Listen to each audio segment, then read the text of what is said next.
मैंने कैसे शुरुआत की या स्कूल में थोड़ा सा दिमाग में था, तो हाँ, स्कूल में थोड़ा सा कहीं सोचा था, कहीं शायद पढ़ लिया होगा, कहीं सुन लिया होगा कि नहीं IAS ऑफिसर नाम की कोई चीज़ होती है।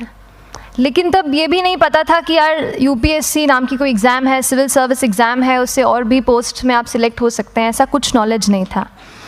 जब मैं अपने कॉलेज लेवल में आई, जब कॉलेज में एडमिशन लिया, मैंने भोपाल से ही प्राइवेट इंजीनियरिंग कॉलेज से केमिकल इंजीनियरिंग किया है, और उस दौरान मुझे जब मैंने सोचना शुरुआत की कि क्या बनना है, कंटेम्पलेट किया कि एग्जैक्टली क्या करियर चाहती हूँ, तो लगा कि यार कहीं जो पुरानी ड्रीम थी, एक जो सपना था, वो अभी उसको सामने लाना चाहिए। फिर इस बारे में और पढ़ा, और तब खान स्टडी ग्रुप भोपाल में सेंटर वहाँ पे जैसे शुरू हो गया था, तो मेरा जो फाउंडेशन कोर्स है मैंने वहाँ से किया। और इस एग्ज़ाम के बारे में जो चीज़ें मुझे 1-2 साल में समझ में आई हैं, वो कुछ चीज़ें मैं आपसे शेयर करना चाहती हूँ। सबसे पहली चीज़ जो पहले जय और रचना हम दोनों बोल चुके हैं कि कंसिस्टेंसी। आप अगर दिन में, कई बार हमसे सवाल पूछते हैं कि आप कितने घंटे पढ़ाई करते हैं, तो देखिए घंटे मैटर नहीं करते। कोई 17-18 घंटे हमें नहीं पढ़ना है, उतना हम पढ़ भी नहीं सकते। एक दिन पढ़ सकते हैं, दूसरे दिन नहीं पढ़ पाएंगे। 5 से 6 घंटे ही आपको देने हैं या उतने निकालने हैं, पर वो जो वक्त आप अपनी पढ़ाई को देते हो, वो कंसिस्टेंटली आपको रोज़ उतना ही अपने पढ़ाई को देना है। Consistency is the key, that is the first and the most important thing जो आपको ध्यान में रखनी है। दूसरी चीज़ इस एग्ज़ाम में मुझे लगता है इक्वली इम्पॉर्टेंट है, क्योंकि ये जर्नी लंबी होती है। जैसे एग्ज़ाम ही 1 साल तक चलती है, आप प्रीलिम्स देते हैं, फिर आप मेंस देते हैं, आप इंटरव्यू में जाते हैं पर्सनालिटी टेस्ट के लिए, तो एग्ज़ाम 1 साल तक खुद चलती है। उसके पहले मान लीजिए आप 1-1.5-2 साल पहले से प्रिपेयर कर रहे हो, तो ये जर्नी काफ़ी लंबी रहती है। उस जर्नी में मेंटली अपने आप को मोटिवेट रखना, अपने आप को बूस्ट करते रहना, वो भी इक्वली इम्पॉर्टेंट है, और इसीलिए अपने आप पर भरोसा बेहद ज़रूरी है। You need to have a faith in your yourself अगर आपने इसमें कदम रखा है, अगर आपने सोचा है कि आप सिविल सर्विस एग्ज़ाम देना चाहते हैं और देंगे, तो आपको ये ठान के उसमें जाना है कि हाँ, मैं ये कर सकता या कर सकती हूँ। ये एक अपना मोटिवेशन, अपने साथ एक फेथ, बिलीफ अपने ऊपर आपको हमेशा रखना है। कमिंग टू प्रेपरेशन की कैसे तैयारी करनी है, बहुत सारी बातें आप सुन चुके हैं कि आंसर राइटिंग में कैसे करना होता है, आंसर राइटिंग का स्ट्रक्चर कैसा होना चाहिए। तो मैं शुरू में सबसे पहले ये कहूँगी कि मेरे प्रिपरेशन का बेस 2 चीज़ें रहीं। पहला था करंट अफेयर्स। करंट अफेयर्स इसलिए मैंने उसको उसी से शुरुआत की क्योंकि करंट अफेयर्स सबसे इंटरेस्टिंग पार्ट होता है।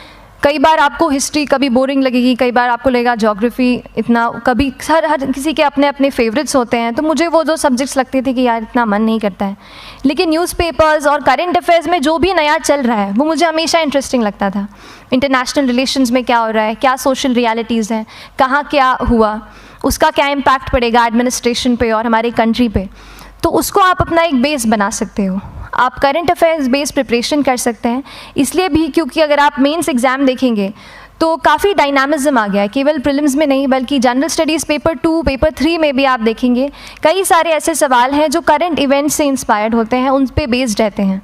तो जब आप न्यूज़पेपर बेस्ड, करंट बेस्ड पढ़ाई करते हैं तो वो आपका प्रिपरेशन वहाँ से भी कवर हो सकता है। दूसरी जो चीज़ मैंने जिस पे बहुत फोकस किया वो थी आंसर राइटिंग। तो आंसर राइटिंग का जैसे खान सर बता रहे थे कि आंसर राइटिंग की प्रैक्टिस बहुत की, तो उसके पीछे मेरा ये था कि जब मैं हमेशा प्रीलिम्स का कोई भी पेपर टेस्ट देती थी, हम मॉक टेस्ट देते हैं, तो मॉक टेस्ट देती थी तो हमेशा मेरे मार्क्स करीब 90 to 110, 120, इससे ऊपर मेरे कभी मार्क्स नहीं जाते थे। तो मुझे हमेशा ये डर था कि यार प्रीलिम्स में कहीं मेरा कुछ, क्योंकि कट ऑफ भी इसी कुछ रेंज में जाता है, तो हमेशा लगता था कि यार कुछ गड़बड़ यहाँ ना हो जाए। लेकिन जब मैंने आंसर राइटिंग की और मेंस एग्ज़ाम के बारे में जाना, तब मुझे लगा कि आंसर राइटिंग एक ऐसी चीज़ है, मेंस एक ऐसा फेज़ है सिविल सर्विस एग्ज़ाम का जहाँ पे आप अच्छे से तैयारी कर सकते हैं। And if you have written the answers, if you know कि you have covered the points well, if you have included उसमें कुछ आपने facts, international reports, government schemes, आपने कुछ ऐसे उसमें सॉल्व भी डाला है, तो जो रिज़ल्ट आएगा वो सेटिस्फैक्ट्री ही आएगा, अच्छा ही आएगा। तो मेंस एक ऐसा पार्ट है जिस पे आप काफ़ी बैंक ऑन कर सकते हो।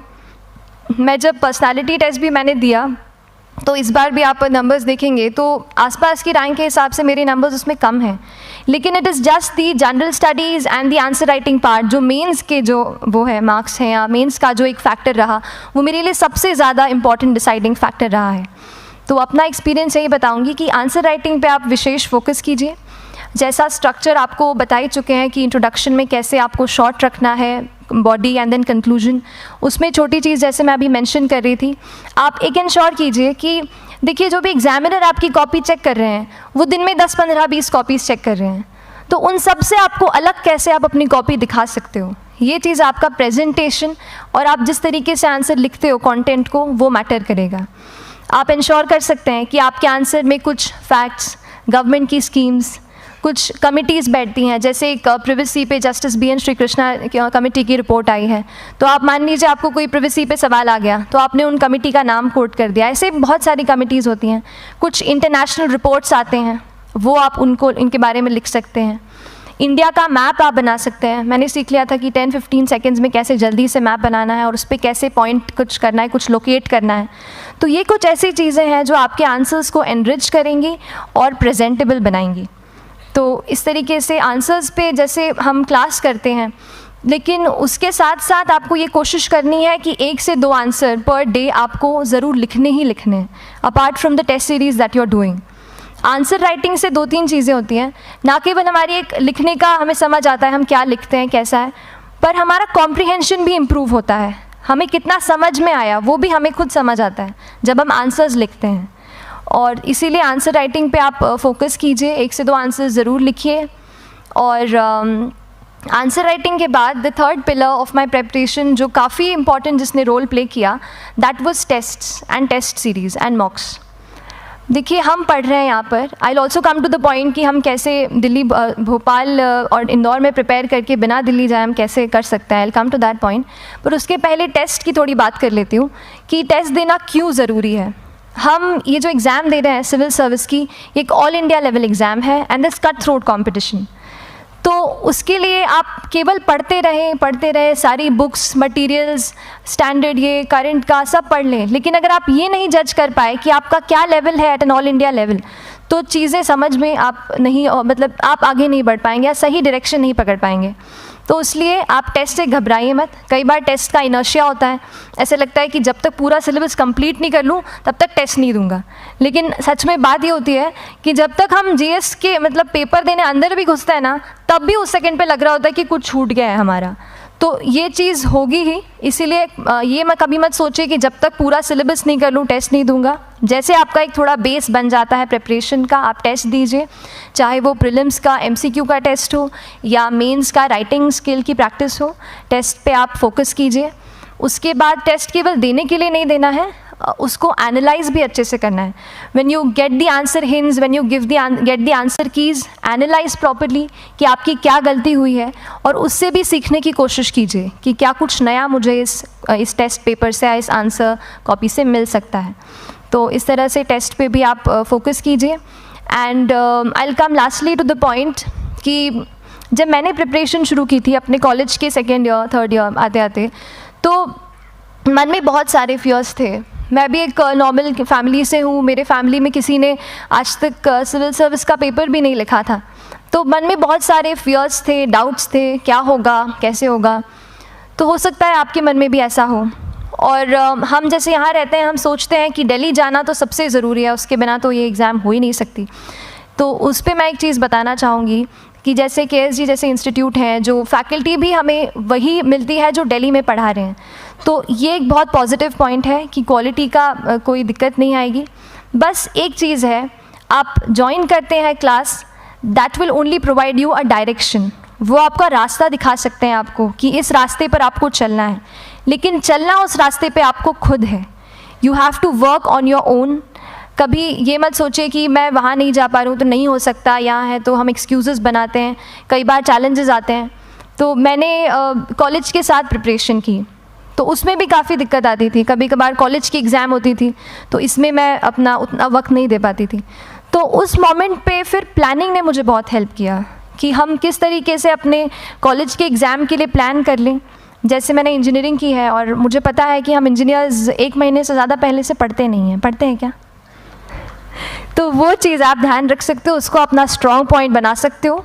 1 से 1.5 महीना जब exam is approaching, I used to plan my entire syllabus का प्रिंट आउट निकाल के I used to make my notes, उस तरीके से उसको मैं उसको संभाल लेती थी। तो whenever you are managing those things together, focus on planning, किस तरीके से आप एक माइक्रो प्लान बनाएं, अपना डेली एक प्लान बनाएं, वीकली टारगेट सेट करें और एक ब्रॉड विजन दिमाग में रखें कि ब्रॉडली आप मंथ्स में क्या कवर करने वाले हैं। अगर आप प्लानिंग अच्छे से करते हैं तो ज़्यादातर पोर्शन आपका वहीं से कवर हो जाता है, और जब आप टारगेट्स बनाते हैं, उनको टिक करते हैं, तो एक सेंस ऑफ कंप्लीशन भी आपको मिलता है कि yes I am on the right path और मैं सही जा रहा हूँ या जा रही हूँ। तो इस तरीके से प्लानिंग पे भी इक्वली फोकस कीजिए। एंड बस यही सिंगल बिगेस्ट मैसेज मेरी तरफ से यही रहेगा कि आपने अगर ठान लिया है, अगर आप सोचते हैं कि आप एग्ज़ाम क्रैक कर सकते हैं, तो आपको रोकने वाला और कोई नहीं, आप खुद ही हो सकते हैं। तो खुद आप अपनी रुकावट कभी मत बनिए, एक्सक्यूज़ेस मत बनाइए। ऑब्स्टिकल ज़रूर आएंगे, उन्हें आपको चैलेंज करना है। Challenges are meant to be challenged. तो सही तरीके से अपने ऑब्स्टिकल्स को हैंडल कीजिए, और इस एग्ज़ाम में अगर आप सही स्ट्रैटेजी रखते हैं तो आप अपने एक अटैम्प्ट में ही इसको क्रैक कर सकते हैं। एंड एनीवेज आप जो भी अटैम्प्ट नेक्स्ट रखते हैं, दिल में यही रखिएगा कि जो ये मेरा नेक्स्ट अटैम्प्ट होने वाला है, ये मेरा बेस्ट अटैम्प्ट होने वाला है। कभी भी इस एग्ज़ाम को हाफ हार्टेडली मत दीजिए कि चलो दे के देखता हूँ कैसा है पैटर्न का एग्ज़ाम का। अगर एग्ज़ाम का पैटर्न देखना है ना, तो घर पे 3 घंटा टाइम लगा के एग्ज़ाम दे दो, बस केवल पैटर्न देखने के लिए एग्ज़ाम अटैम्प्ट मत कीजिए। जब आप एग्जामिनेशन हॉल में जा रहे हैं या कोई अटैम्प्ट आपने सेट किया है, तो अपना सब कुछ उस एग्ज़ाम को दीजिए, अपना टाइम, एनर्जी, फोकस, जितना भी करेक्ट आप उसमें पॉजिटिविटी डाल सकते हैं उसको दीजिए, एंड पूरी तैयारी के साथ ही इस पेपर को दीजिए, and I am sure that you will succeed. So till then, all the very best to you and good luck. Thank you so much.